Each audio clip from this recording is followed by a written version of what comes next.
Keme Rolexa në dorë dhe me... Pse mos themi që kemi rritur në standartin, nuk shohim më varsen. Jo, në fakt, Shqipëria nuk ka qenë asnjëherë për pjesën e sigurisë. Ne që jemi këtu, ne kemi ditur që Shqipëria nuk ka qenë asnjëherë e rrezikshme për këto gjë, për pjesën e turistëve.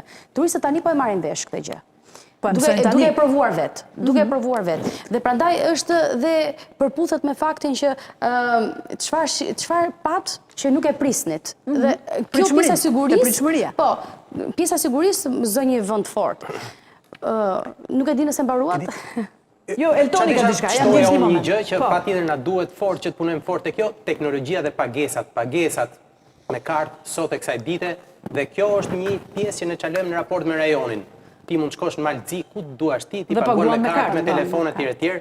Dhe sektori ka një nevojë të jashtëzakonshme që te kjo pjesë të eci përpara, se kemi ngel shumë brapa, domethënë kesh është në qendër Tiranës, vazhdon të ketë edhe në qendër Tiranës vende akoma ku ti nuk paguan dot me kartë. Kjo është kjo bodën ku rrojmë. Kjo po rritet shumë, studim të Bankës së Shqipërisë ku ne na rezulton që shqiptarët janë i vetmi vend në rajon që përdor maksimumi 2 produkte financiare bankare. 2.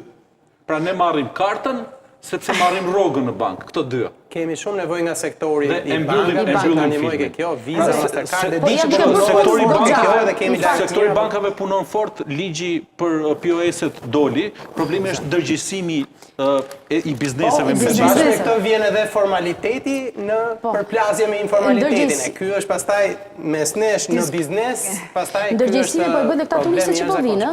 Pra fakti që ata kërkojnë të paguajnë me kartë dhe jo kesh, ka ndryshim. Me thënë drejtën dhe ne kemi parë këtë gjë. Sigurisht, se duke mos e patur si shërbim, po.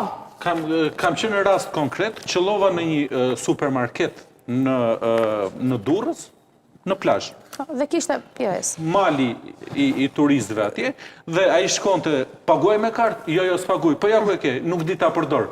Dhe e fshifin poshtë banakut. Ose nuk kam internet për momentin. Ajo është politika e personit. Së pari një herë doja ta jepja si konkluzion që...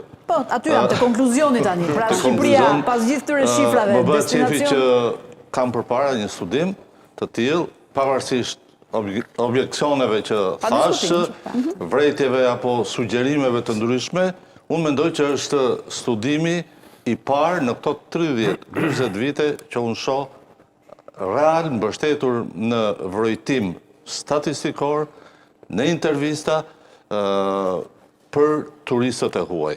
Do doja të kishte iniciativat të tilla apo të paguara nga qeveria për të nxjerrë konkluzione për aspekte të ndryshme, sepse të nxjerrësh konkluzionin që 86% janë të kënaqur dhe shumë të kënaqur, për mua është arritje e madhe që do të duhej ne ta dinim shumë kohë përpara.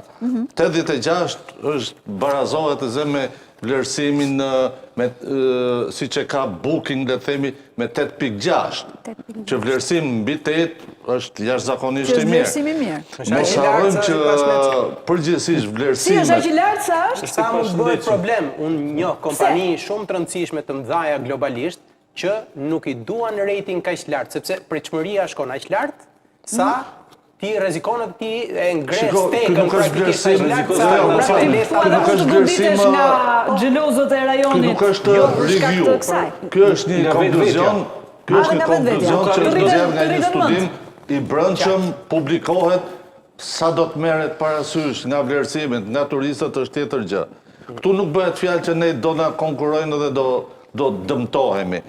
E mira është që ne bindemi që turistët kënaqen në Shqipëri, e dyta, përqindja e atyre që kënaqen është shumë e lartë, e treta, na rekomandojnë, te faqja ku ishte rekomandimet, na rekomandojnë në një mas mbi 90 e mbi 90, na rekomandojnë për të udhëtuar, për të vizituar Shqipërinë, që për mua, unë i gjykoj që janë shifra jashtëzakonisht të larta, jashtëzakonisht të kënaqshme për turizmin shqiptar.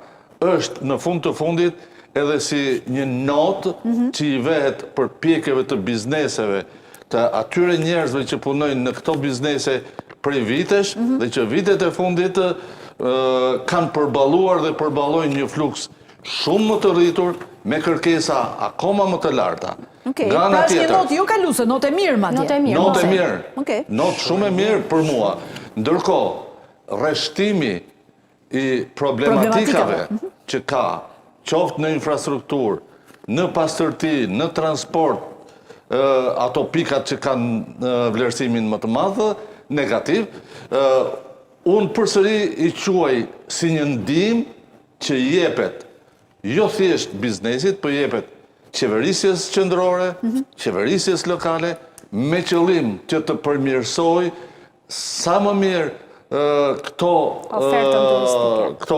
pika, me qëllim që Shqipëria të mos ketë vlerësimet negative, që vlerësimet negative të jenë sa më të ulta, që review-t të jenë sa më të larta. Elton, për ta mbyllur, se do e mbyll me Sonilën në fund. Do t'i vjedhë unë një mendim. Patjetër, ndijes jo se të harrova ty, se ta ndërpreva fjalën pak më parë.